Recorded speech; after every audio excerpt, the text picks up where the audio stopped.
Hi, it's Dwyer, gamblersadvisory.com, a free site, bettingangle.us, a free site. It is Saturday, July 23rd, 2022. Let's talk boxing. Let's talk about the featherweight fight coming up between Gonzalez, who's favored, and Isaac Dogboe. But first, remember, the opinion you should follow should be your own. Just consider this video to be a second opinion from a complete stranger online. Now let's be blunt. This is really just an odds play, right? I was looking at the odds this morning. I was expecting this fight to be evenly matched, and to my complete surprise, it's a shock, actually. Dogboe is going off at a plus 210. In other words, you bet $1. If you win, you get that dollar back. Then you get $2.10 back. The casino's telling you that if these two fought 3.1 times, Dogboe would only win one of the three. I'm not buying it. I don't know who wins the fight. Let me be clear on that. I don't know who wins the fight. But what I think I know is that this fight's mispriced, and if you're going to give me a guy at a plus 210 who should be going off at close to even money, right? A plus 100, maybe a, plus 120. If you're going to give me instead a plus 210, I'll be the casino's huckleberry, right? I like Dogboe here to win the fight because I'm being compensated for the risk. If you have an opportunity to hedge the play, and I haven't, right? Haven't had the opportunity. The casino I'm looking at is just giving me the plus 210. But if you can hedge, then consider the over, whatever it is, right? Let's talk about it. I know Dogboe has 2 losses. What I need for people to do is to look under the covers here. Just understand that both losses were to the same guy, Emmanuel Navarrete, who also beat Gonzalez. Right? Understand, too, schematically, how this fight breaks down. Sometimes fighting a tall guy who knows how to use his height is a problem, right? Think Vitaly Klitschko.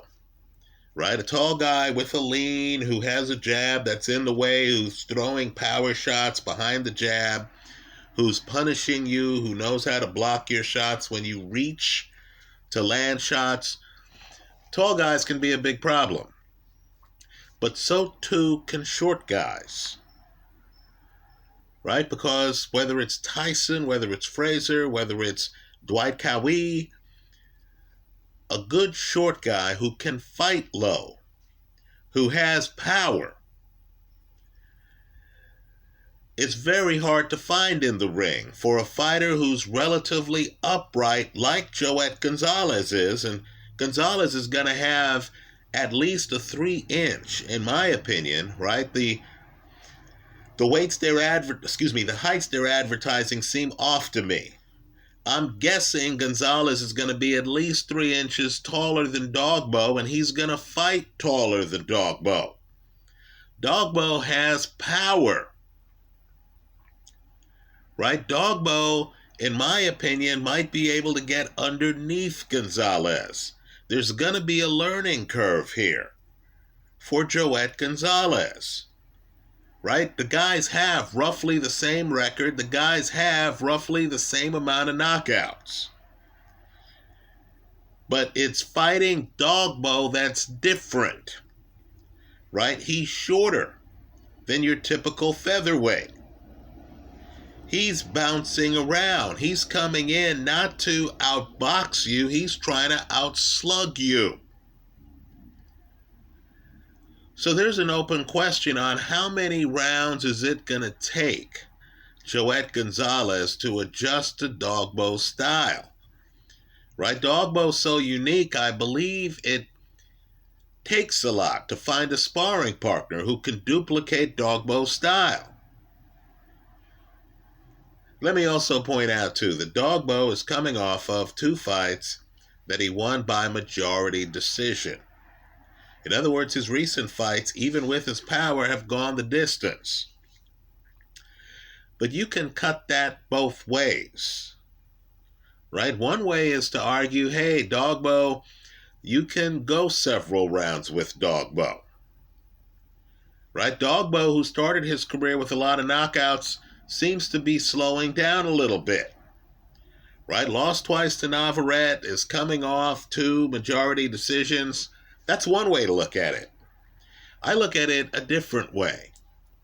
This is the cagey vet who has been extended in fights and who wasn't discouraged, who found a way to edge his opponent. In other words, if this fight becomes a war of attrition, if this fight goes several rounds and it's nip and tuck, right? And both guys are thinking that they have won the fight. It's a close fight. You're watching the fight, and late in the fight, you're thinking, man, this is going to go to the judges. Wow, either guy could win, or wow, even though I have this fighter winning, I understand there can be an honest difference of opinion. Understand, in that context, Dogboe excels. He's been there, he's done that multiple times, right? The fight's been nip and tuck. It's gone to a majority decision, not a unanimous decision, right? The scorecards are all close, and Dogboe has won a couple of those fights. So, Dogboe's still in his prime. Dogboe is the cagey vet who's won close fights. Both of these men lost to Emmanuel Navarrete. He's the only guy to have beaten Dogboe. He did so twice. Once by stoppage. I think Dogboe, who's only been stopped once inside the distance, is very hard to knock out. I think if Gonzalez decides he's going to try to model himself in this fight after Emmanuel Navarrete, right, who got the KO against Dogboe, he's kidding himself. Because Navarrete, gifted body puncher, right, is taller than Dogboe, but knew how to not be in front of Dogboe while he was throwing shots to the body. Right, folks? I'll just put it this way. That is easier said than done.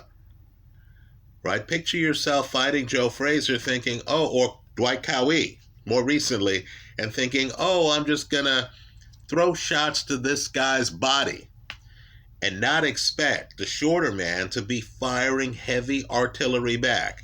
Right? Think about trying to beat Mike Tyson by going to his body.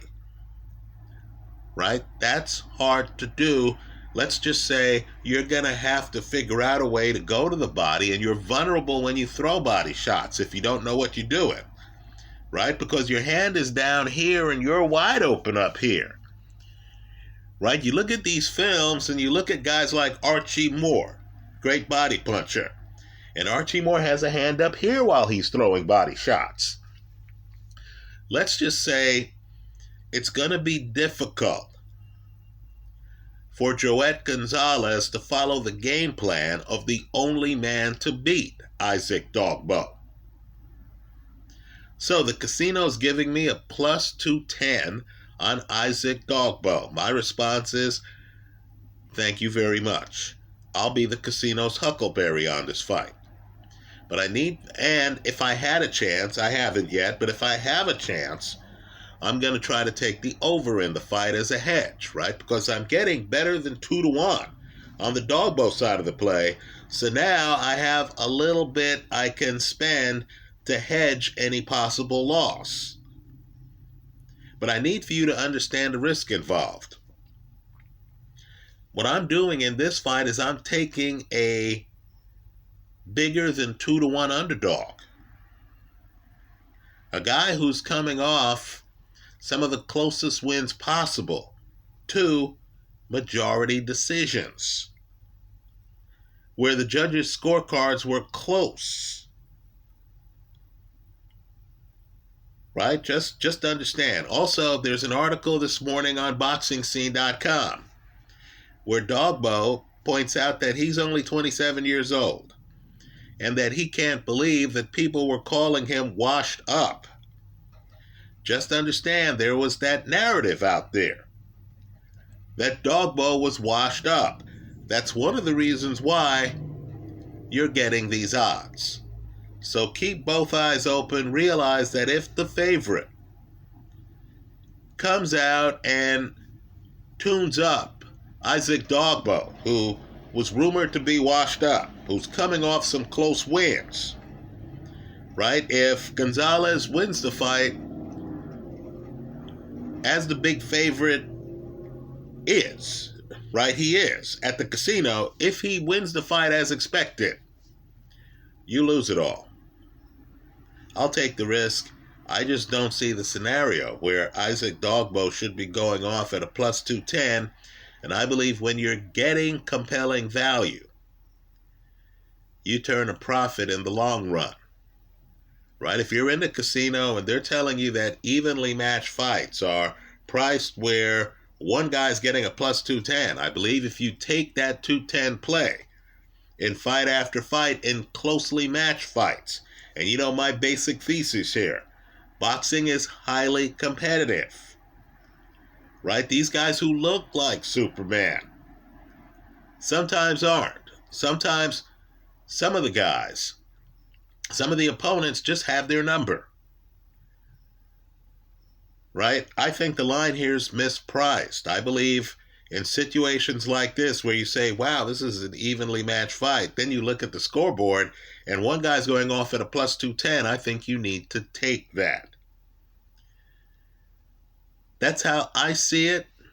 Let me hear from you. I'm taking the underdog in this Gonzalez Dogboe fight. I'm taking Isaac Dogboe. I've gotten a plus 210. I think this is a competitive fight. I think Dogboe is shorter, can bend, can fight even shorter. I think he's the more unorthodox fighter. I think it's going to take Gonzalez a few rounds to figure him out. I think Navarrete, for whatever reason, was Dogboe's boogeyman. Right? Had a style Dogboe couldn't figure out, had certain skills, the ability to throw hooks to the body without being there to get countered, that are very hard to learn. Navarrete, of course, beat Gonzalez as well. I don't think you could look at Dogboe's 2 losses to Navarrete and reach the conclusion that he's washed up. Right? That's how I see it. Let me hear from you. I'm taking the underdog Dogboe plus 210 simply to win. If I have a chance, if later today, there are a few hours left before the fight, if later today an over-under emerges, since Dogboe's last 2 fights have gone the distance, right? Since Shakur Stevenson fought Joet Gonzalez and made it look easy, quite frankly, right? I'll take the over if offered an over-under. That's how I see it. Let me hear from you. I hope you leave your comments in the comment section of this video. Thanks for stopping by.